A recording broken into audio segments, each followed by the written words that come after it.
हिंदी भाषा का विकास और स्थिति के बारे में पढ़ेंगे। हिंदी भाषा का विकास और उसकी स्थिति के बारे में आपका झारखंड टीजीटी तथा यूजीसी नेट यूनिट 1 में है हिंदी भाषा और उसके विकास। तो यह आपका क्वेश्चन झारखंड टीजीटी तथा बाकी हिंदी में टीजीटी निकलते हैं हिंदी भाषा का विकास और स्थिति यूनिट 1, उसमें भी यह क्वेश्चन आपका काम आ सकता है।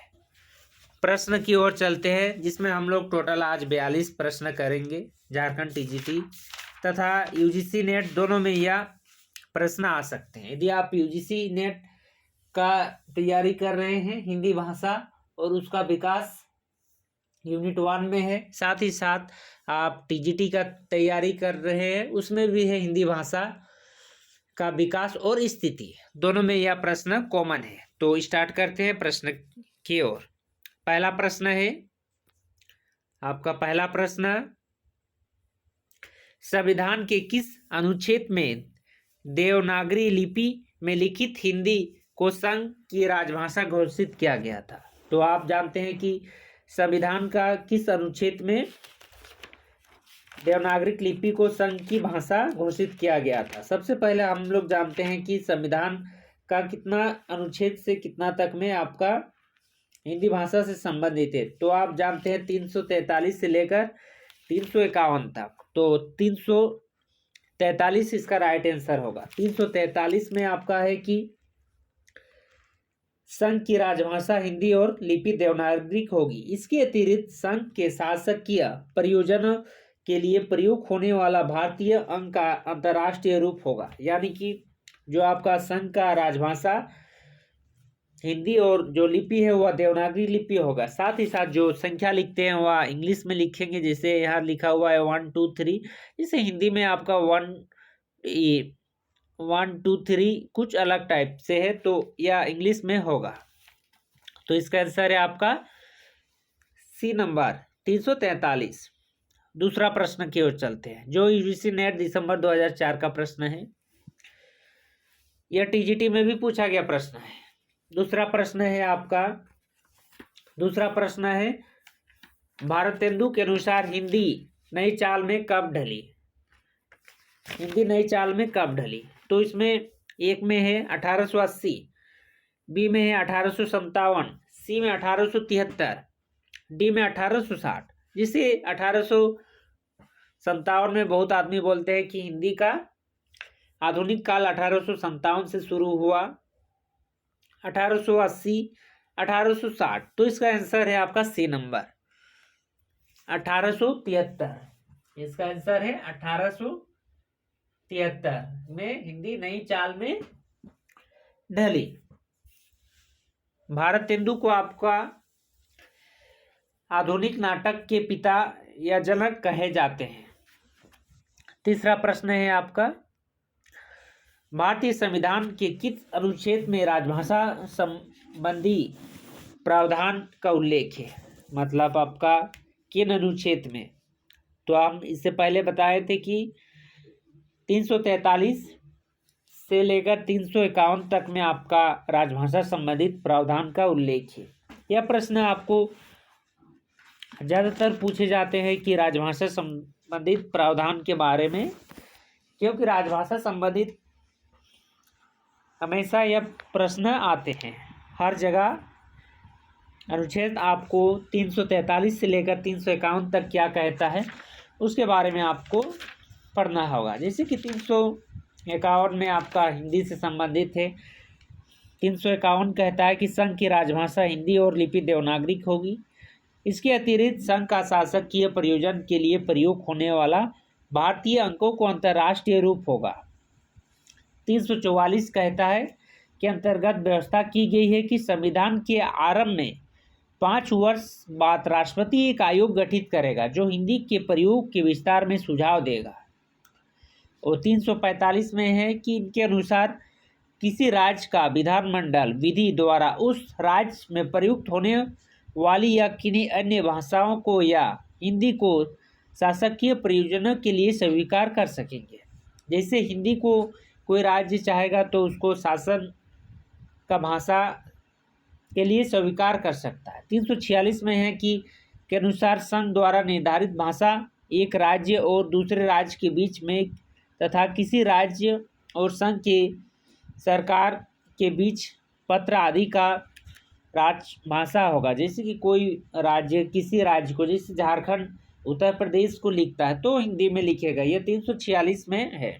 जैसे वह बंगाल को लिखेगा तो अंग्रेजी में लिखेगा और हिंदी में भी लिखेगा, तो उस टाइप से प्रावधान है। तो इसमें 343 से लेकर 351 तक है यह प्रावधान। यह आपके लिए इम्पोर्टेंट है क्योंकि यह ज़्यादातर आपका हिंदी भाषा का विकास और स्थिति टीजीटी में यह पूछ सकता है और पूछता भी है। साथ ही साथ हिंदी भाषा और उसके विकास यूनिट 1 नेट में यह क्वेश्चन आया हुआ है, जो कि है जून 2005 का। चौथा नंबर का प्रश्न है, निम्नलिखित में से कौन सा अघोष महाप्राण ध्वनि है? अघोष महाप्राण ध्वनि कौन सा है? तो इसका आंसर है डो। इसमें पूछा है कि अघोष महाप्राण, जैसे कि हम लोग ध्वनि में अल्प प्राण महाप्राण पढ़ते हैं। जैसे अल्प प्राण, अल्प प्राण में को, उसके बाद खो नहीं आएगा, खो महाप्राण में आएगा, गो फिर अल्प प्राण में, घ महाप्राण में, मतलब पहला अल्प प्राण में, दूसरा महाप्राण, तीसरा अल्प प्राण, चौथा महाप्राण।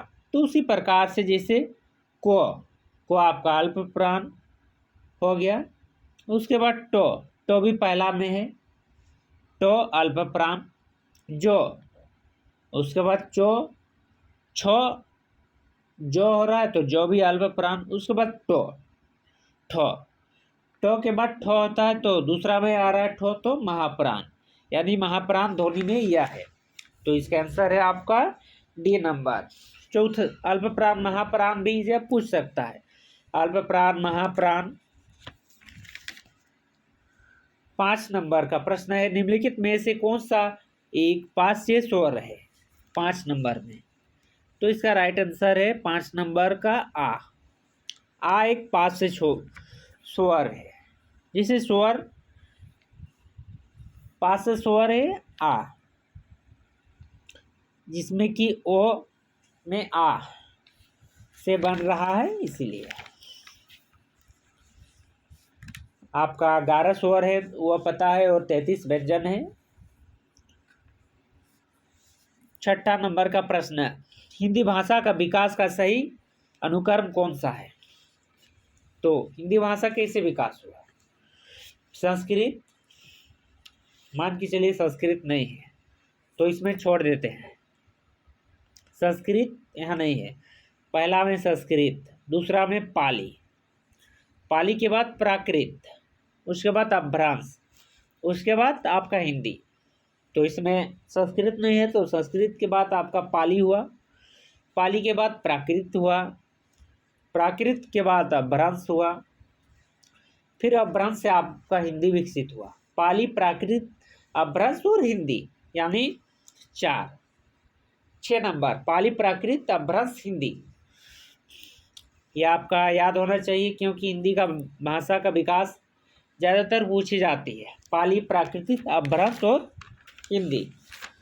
तो इसमें हिंदी का यह आपको ज़्यादातर टीजीटी में भी दिखा जाता है कि पाली, प्राकृतिक, अपभ्रंश और हिंदी, यानी ए नंबर इसका राइट आंसर होता है हिंदी का भाषा का विकास के लिए। जैसे आपका पाली का है 500 ईसा पूर्व से लेकर 1 ईस्वी तक, जो आपका पाली का समय है 500 ईस्वी पूर्व, यह पाली है ना।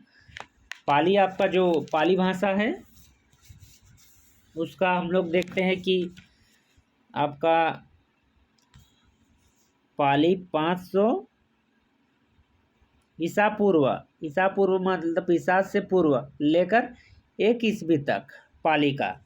उसके बाद प्राकृतिक का आपका 1 ईस्वी से लेकर 500 ईस्वी तक प्राकृतिक का हुआ। उसके बाद अपभ्रंश आपका 500 से लेकर 1000 तक 500 लेकर 1000 तक, 500 ईस्वी से लेकर 1000 तक अभ्यास, और हिंदी आपका 1000 से लेकर अब तक हिंदी चल रहा है। तो इसका राइट आंसर है आपका ए नंबर, 6 नंबर का। यह प्रश्न इम्पोर्टेंट है, इसीलिए आप इसको थोड़ा ध्यान दे के पढ़ें। इन्हें हमें मिलाना होगा, अघोष महाघोष, इसको मिलान करना होगा। यहाँ मिलान करके देखना होगा। जैसे देखते हैं मिलान करके, जैसे हम लोग अघोष अल्पप्राण महाप्राण में पढ़े थे कि अल्पप्राण शुरू, महाप्राण सेकेंड वाला। इसमें देखते हैं को का मिला के देखते हैं। को का आपका 4 नंबर, अघोष महाप्राण, अघोष महाप्राण को, उसके बाद को खो अघोष महाप्राण, और सघोष महाप्राण होता है जिसे आपका को वर्ग में देखते हैं। अघोष होगा को और खो, सघोष होगा गो घो अंग, उसके बाद फिर अघोष होगा चो छो। तो अघोष महा अल्पप्राण हो गया, अघोष अल्पप्राण। उसके बाद बी का मिला के देखते हैं। बी हो रहा है खो, बी खो हो रहा है, तो यहाँ पहले पढ़े थे कि महाप्राण है, तो अघोष महाप्राण। उसके बाद 3 नंबर वाला मिलाते हैं, सी नंबर। सी नंबर वाला होगा गो, गो आपका सघोष महाप्राण। उसके बाद घो नंबर वाला होगा आपका सघोष महाप्राण। तो यह राइट आंसर हो रहा है आपका ए नंबर, 7 का ए नंबर। 8 नंबर, निम्नलिखित हिंदी के भाषाविदों को उनके ग्रंथ के साथ सुमिलित करें। जो भाषाविद है उसका ग्रंथ के साथ आपको सुमिलित करना होगा कि कौन क्या क्या भाषाविद है, उसका क्या क्या ग्रंथ है, उसके साथ आपको सुमिलित करना होगा। जिससे हम लोग सुमिलित करते हैं। ए का आपका 2 नंबर,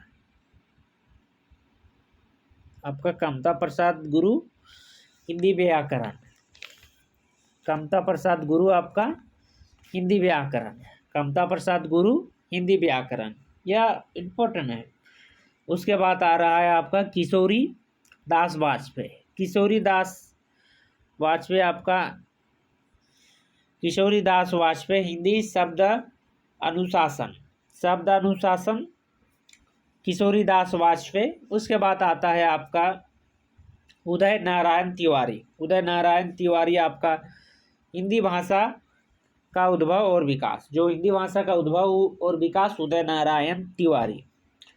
उसके बाद आपका है रामविलास शर्मा, रामविलास शर्मा आपका है भाषा और समाज, जो रामविलास शर्मा का है भाषा और समाज। तो इस प्रकार से आपका मैच होता है। तो इस प्रकार से, यानी कि बी नंबर इसमें ए का 2, बी नंबर मैच करता है। जून 2005 का है यह प्रश्न। आपको बता दें कि यह आपके लिए टीजीटी, पीजीटी, यूजीसी नेट तथा हिंदी से जितना भी एग्जाम होगा हिंदी से संबंधित सभी एग्जाम के लिए यह इम्पोर्टेंट हो सकता है, क्योंकि हिंदी भाषा का विकास सबका एक ही चैप्टर है, तो अलग नहीं है।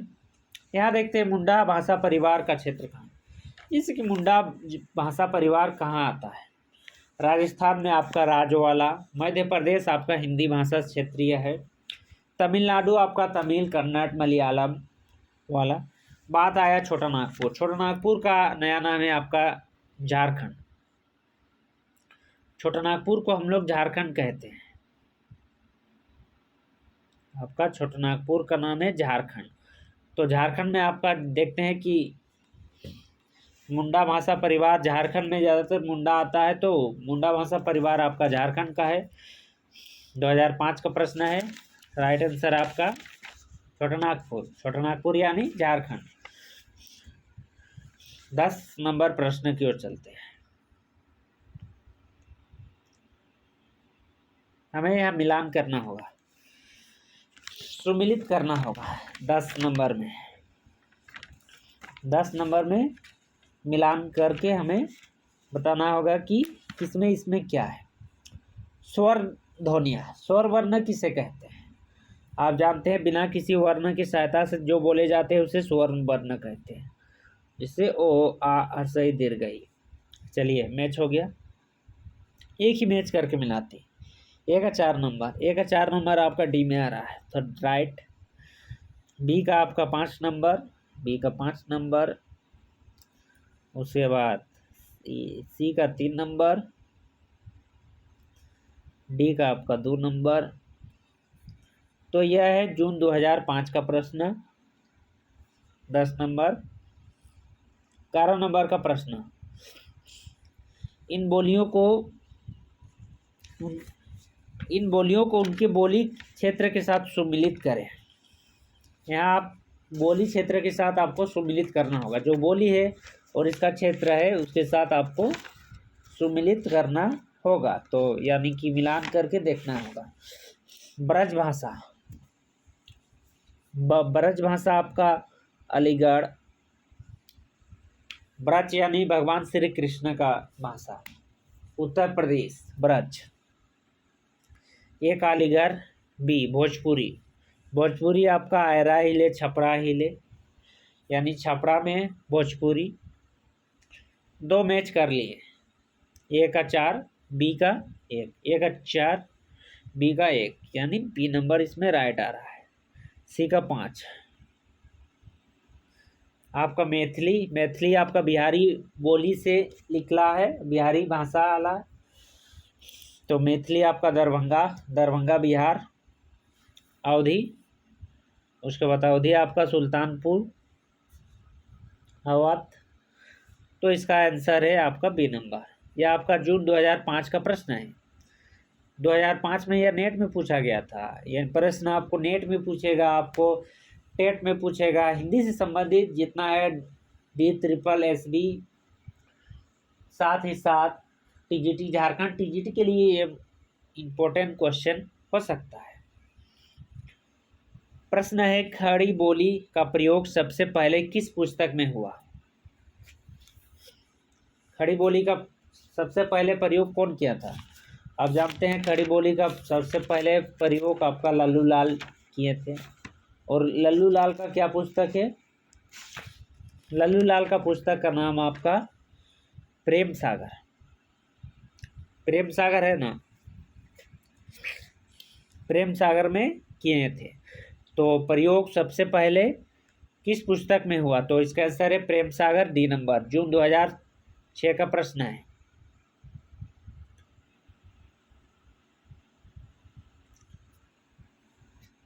तेरह नंबर का प्रश्न की ओर चलते हैं। भारतीय भाषाओं को भारतीय संविधान की किस अनुसूची में शामिल किया गया है? तो यह तो सबको जानता है कि भारत का संविधान में भारतीय भाषाओं को 8वीं अनुसूचित में शामिल किया गया है, जो कि कुल 22 भाषा है। इसमें इम्पोर्टेंट है 22 भाषा। और झारखंड से क्या है? झारखंड से आपका संस्थाली है, 2008 में शामिल किया गया है ना। प्रश्न है, गिम नियम किस भाषा की ध्वनि से संबंधित है? गिम नियम किस भाषा की ध्वनि से संबंधित है? तो गौ से गिम और गिरियासन। यहाँ आप देखते हैं गिम नियम आपका जर्मन भाषा से संबंधित है। यह नंबर राइट आंसर 2006 का प्रश्न है। आप इसको मिलान करना होगा आपको, यहाँ बोली के साथ आपको मिलान करना होगा, जिससे कि हम लोग मिलान करके देखते हैं। मिलान करके देखते हैं आपका भोजपुरी से पहले मिलाए थे आयरा हिले, छपरा हिले। तो भोजपुरी को छपरा। तो बी का 4 देखते हैं कहाँ है। बी का 4 आपका ए नंबर और सी नंबर 2 में है। ये मैच नहीं कर रहा है, और एक को मिला देखते हैं। आपका बी ऑप्शन भी और डी ऑप्शन भी कट गया है। अब बाकी ऑप्शन देखते हैं। उसके बाद आप देखते हैं कि खड़ी बोली के बारे में। खड़ी बोली आपका अलीगढ़, इससे पहले पढ़े थे अलीगढ़ खड़ी बोली।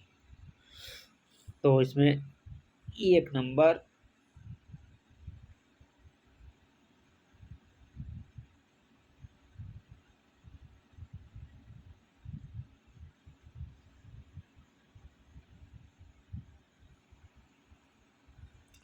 भोजपुरी आपका छपरा का। ये मैच हो गया छपरा का भोजपुरी। उसके बाद और एक मैच करते हैं। उसके बाद बांगड़ू मैच करते हैं, आपका रोहतक का है बांगड़ू। तो इसका राइट आंसर ए नंबर। उसके बाद कुमाऊनी है आपका, कुमाऊनी अल्मोड़ा। उसके बाद है आपका खड़ी बोली आपका मेरठ का है। यदि ब्रज भाषा होता तो अलीगढ़ हो जाता, ताकि इससे पहले जो अलीगढ़ आया था तो ब्रज भाषा के लिए आया था। तो इसका राइट आंसर ए नंबर है। 16 नंबर की ओर चलते हैं। इसमें हम लोग टोटल आपका 30 क्वेश्चन करेंगे। देखते हैं कितना क्वेश्चन कर सकते हैं, उतना करेंगे। वीडियो ज़्यादा लंबा ना हो और ज़्यादा समय भी ना लगे आपको देखने में, साथ ही साथ ये आप जल्दी देख के क्लियर करें। 16 नंबर का प्रश्न है, नागरी लिपि का विकास किस लिपि से हुआ है? नागरी लिपि का विकास आपका किस लिपि से हुआ? देखते हैं कि नागरी लिपि का विकास हमारा ब्राह्मी लिपि से हुआ है। ब्राह्मी लिपि से नागरी लिपि का विकास हुआ है।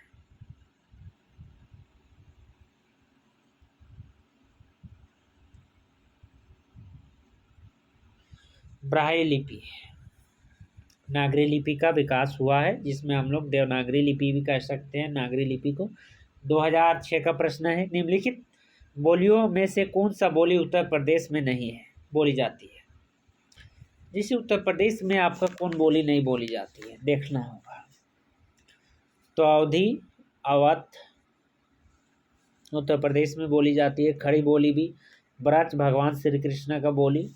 और यहाँ देखते हैं सी नंबर, मैथिल कोकिल यानी बिहारी बोली, ये बिहार में बोली जाती है मैथिली। तो मैथिली आपका इसका राइट आंसर होगा सी नंबर मैथिली। 18 नंबर का प्रश्न है, पुरानी हिंदी नामकरण किसने किया है? देखिए, पुरानी हिंदी का नामकरण किसने किया है?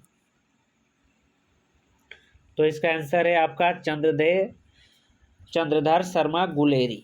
जो आपका पुरानी हिंदी का नामकरण है वह क्या है? चंद्रधर शर्मा गुलेरी। आपका यह 2007 का प्रश्न है। 19 नंबर का प्रश्न है, हिंदी को राजभाषा के रूप में मान्यता कब मिली? यह तो सबसे इम्पोर्टेंट प्रश्न है, हमेशा पूछता है यह।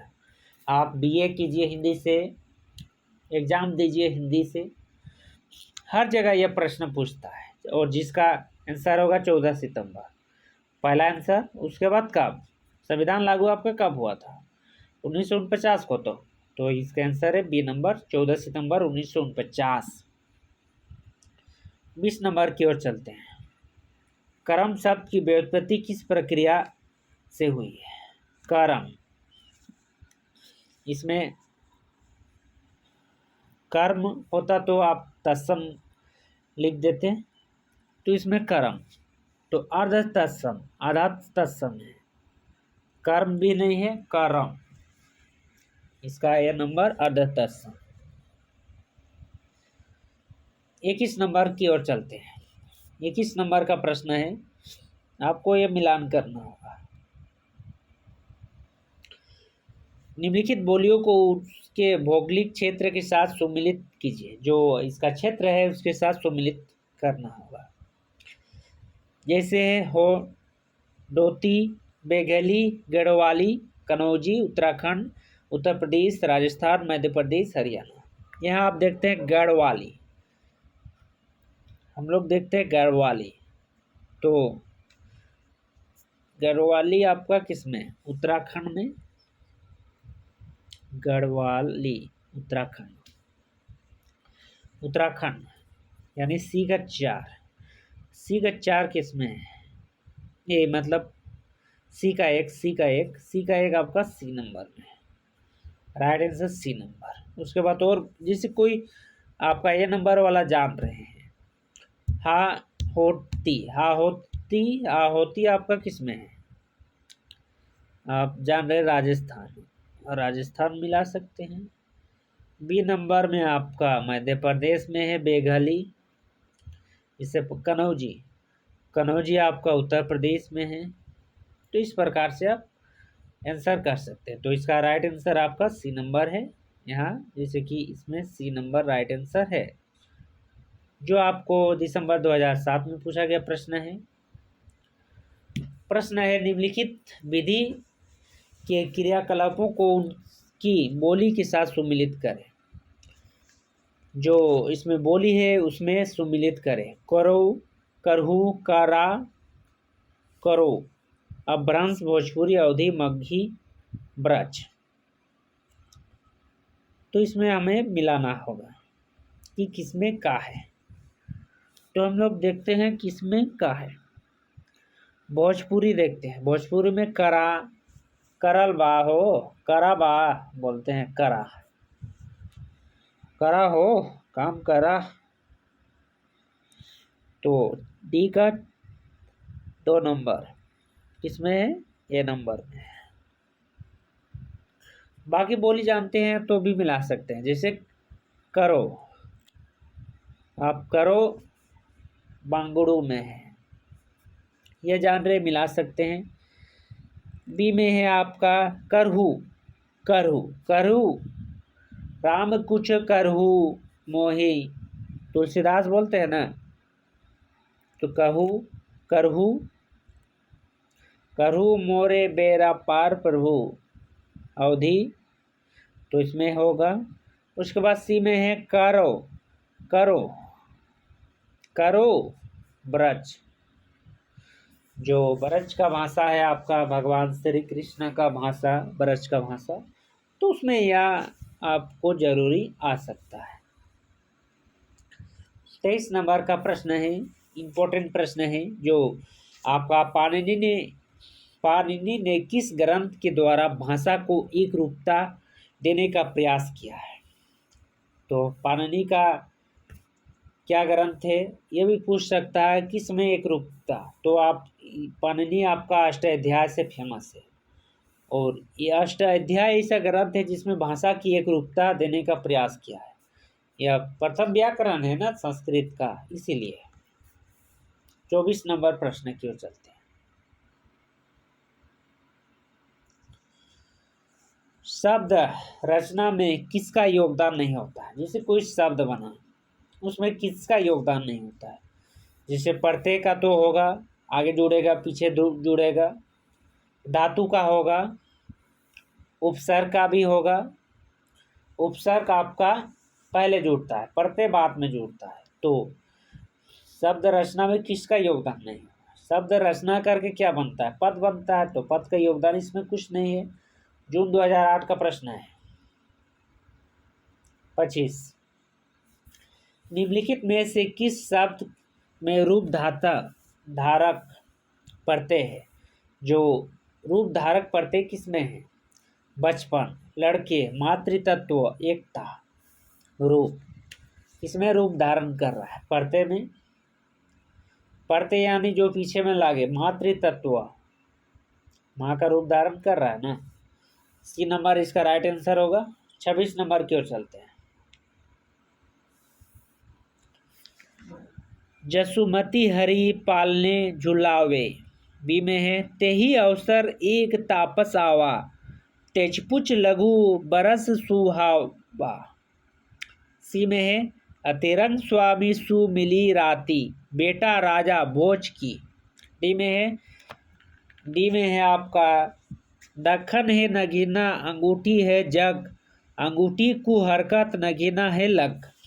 इसमें आपका डिंगल। बी में 2 में है दक्षिणी, सी में है ब्रज, 4 में है आपका मैथिली, 5 में है अवधि। तो इसको आपको पढ़ना होगा और मिलान करना होगा। ये नंबर आला ब्रज। आप सूरदास, कबीरदास, आप तुलसीदास का काव्य पढ़े हैं तो ब्रज में ज़्यादातर लिखा गया है। तो इसका ये नंबर होगा ए का 3, बी का 5 अवधि वाला है, उसके बाद सी का 1 आपका डिंगल और डी का आपका 2 दक्षिणी। राइट आंसर ए नंबर इसका राइट आंसर होगा 26 नंबर का। ध्यान से देखिएगा। 27 नंबर की ओर चलते हैं। निम्नलिखित क्रिया रचना को उसके सही भाषा रूप में सम्मिलित करें। जो आपको यह सही भाषा के रूप में सम्मिलित करना होगा कि इसमें क्या क्या इसमें सही है, उसके बाद मिलाना होगा। तो मिला के देखते हैं। ये का 3 नंबर आई ए उ आपका अपभ्रंश का भाषा है, अपभ्रंश से हिंदी बना है। उसके बाद आपका बी का 5 नंबर आइल, आइल बाहो बोलते हैं ना भोजपुरी में, एक जानते हैं तो भी हो सकता है। तो आइल मान के चलिए बी जानते हैं, आइल बा 5 किस में 5 आ रहा है, तो किस में इसमें बी में 5 आ रहा है। 27 का आँख बंद करके बी मार दीजिए, सब सही। 28 का निम्नलिखित शब्दों को उनके संधि के नाम के साथ सम्मिलित करें।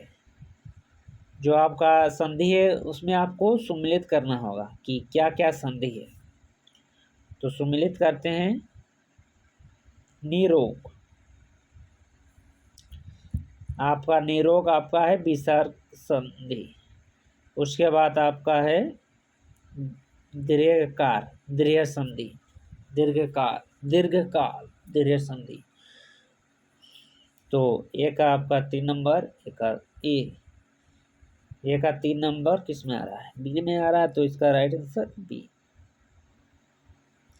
ए का 3, बी का आपका 5, ए का 3, बी का 1, सी का 5, सी का 5, सी का 5 और डी का 2, डी का 2 नंबर राइट आंसर। या जून 2008 का प्रश्न है ये प्रश्न।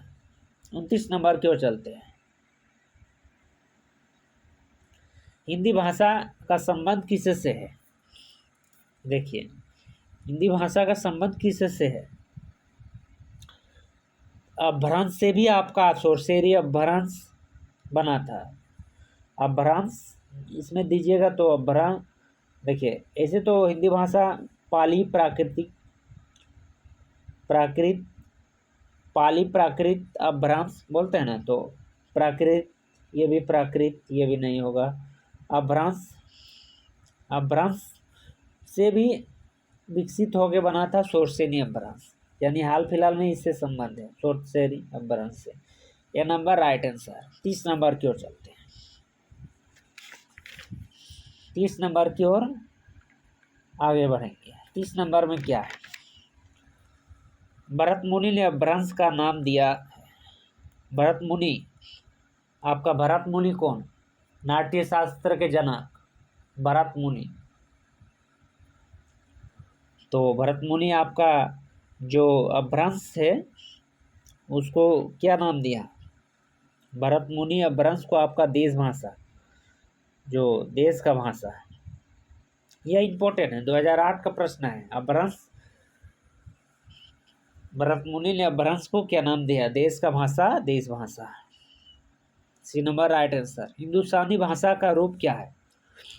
देखिए हिंदुस्तानी, हिंदू प्लस तानी यानी हिंदू तानी, हिंदू का भाषा, हिंदी उर्दू मिश्रित है ना इसमें।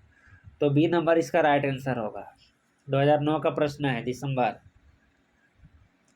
32 नंबर, ग्रीम नियम। ग्रीम नियम इससे पहले पढ़े थे, किसमें था? जर्मन का था, जर्मन का था ना ग्रीम नियम। तो जर्मन का था, तो यह किससे संबंधित है? तो आपका स्वर्णिम भाषा, ये स्वर्णिम विज्ञान से, जो आपका स्वर्णिम विज्ञान है उससे संबंधित है ग्रीम नियम। कहाँ है? जर्मन।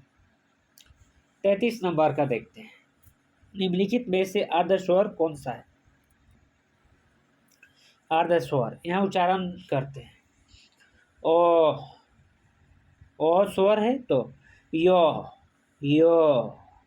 यो में ओ का ध्वनि छिप रहा है, तो यह मार दीजिए, ये नंबर राइट आंसर। 2009 का प्रश्न है। 34 नंबर की ओर चलते हैं, बोली का लघुत्तम रूप क्या है? बोली का लघुत्तम रूप क्या है आपका? बोली, भाषा, उपबोली। तो इसमें ऑप्शन है ए में व्यक्ति बोली, उपबोली, सहायक बोली या वर्ण। तो बोली का आपका लघुत्तम सबसे छोटा रूप क्या होगा? आपका व्यक्ति बोली है, के द्वारा बोलेगा व्यक्ति, ये वर्ण नहीं होगा, ये वर्ण आपका शब्द का लघुत्तम है। यहाँ जान लीजिए कि शब्द का लघुत्तम इकाई कौन सा है, तो वर्ण होगा, इसमें व्यक्ति बोली होगा, यह आप डाउट ना रहे। 35 से निम्नलिखित में से कौन द्रविड़ परिवार की भाषा है? यहाँ आपको द्रविड़ भाषा परिवार की भाषा है, कौन है? डी नंबर का, 35 का D number, Karnataka.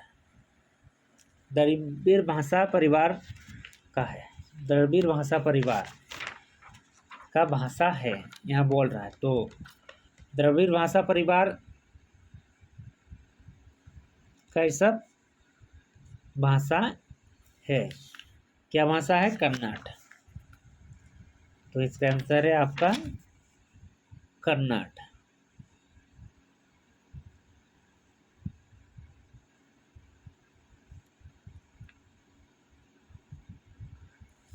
Next question की ओर चलते हैं, किस क्षेत्र की बोली को काशिका कहा जाता है? काशिका किस क्षेत्र की बोली को कहा जाता है? यहाँ देखते हैं, काशिका किस क्षेत्र? काशिक या काशी?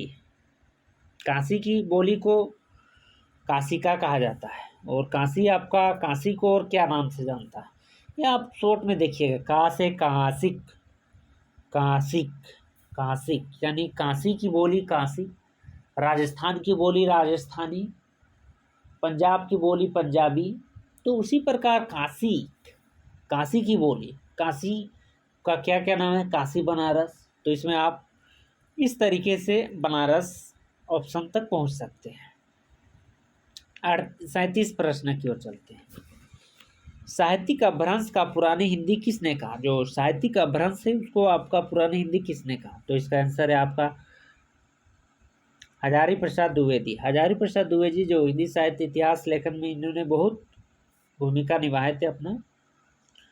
38 नंबर का प्रश्न है, निम्नलिखित में से कौन भारोपीय परिवार की भाषा नहीं है?